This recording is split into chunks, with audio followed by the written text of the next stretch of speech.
Friends, Sujata ক্রিয়েশনে তোমাদের সবাইকে স্বাগত।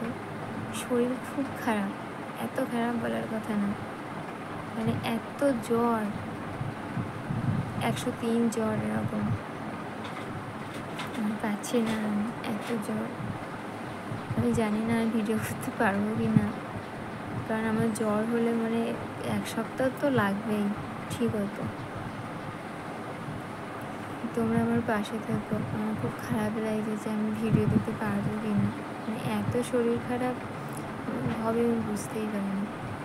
আমার এরকম জ্বর হয় না, তা যখন হবে তখন 1-1.5 সপ্তাহ কোনো খবর হবে না, মানে এমনিই 2 দিন গিয়েছে জ্বরে, তাছাড়াও আবার আরও 1 সপ্তাহ যাবে।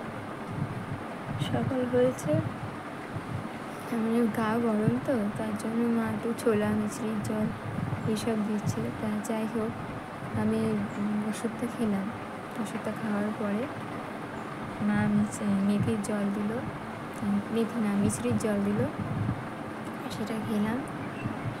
রাত্রে খুব খিদে পেয়েছিল, তার জন্য বিস্কুট খাচ্ছিলাম। এবার তারপরে দাদারও খুব শরীর খারাপ ছিল, ও রাত্রে আবার বমি করেছে, তা ওরও খিদে পেয়েছে, কী দেবো, ওর বাতাসা জল করে দিলাম আর 2টো বিস্কুট দিয়ে খেলো, খাওয়ার পরে ওকে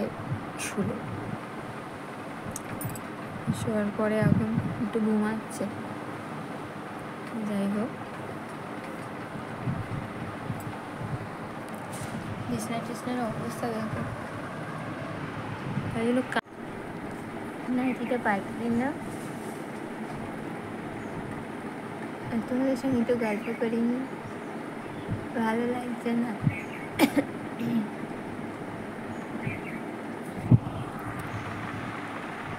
ঘরে কত কাজ, কিন্তু কাজ করতে পারছি না, শরীর এত খারাপ।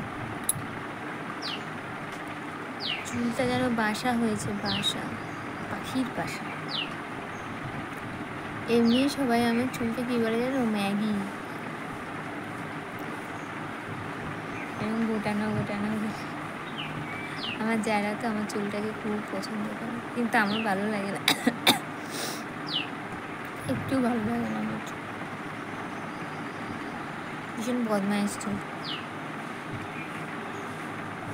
আমার চুল পছন্দ হবে, বড় চুল হবে, বড় লম্বা চুল হবে, আমার সেই চুলটা বেশি পছন্দ হয়, কিন্তু কিছু করার নেই, হয়নি।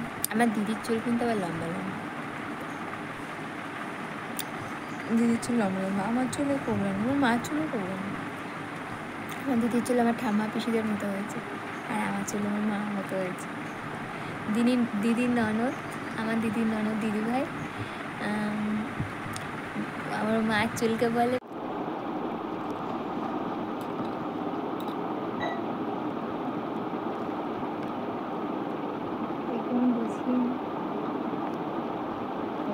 শুয়ে থাকলে হবে না, কিছু কাজকর্ম করতে হবে, সব ছেড়ে বিছানার মধ্যেই চাপ করে রেখেছি।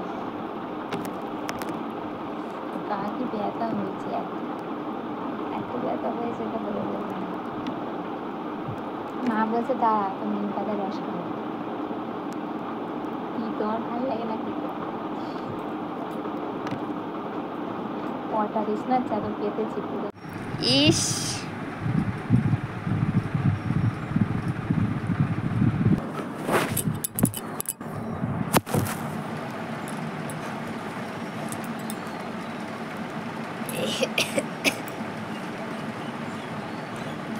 তো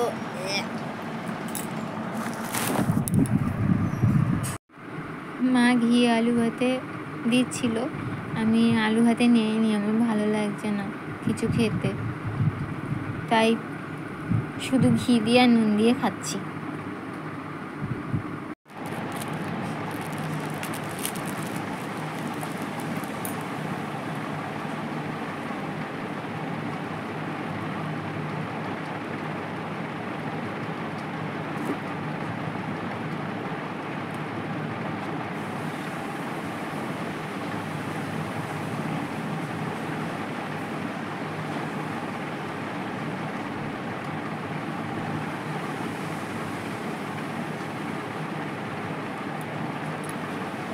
শরীরটা খারাপ বলে এনে দিয়েছে।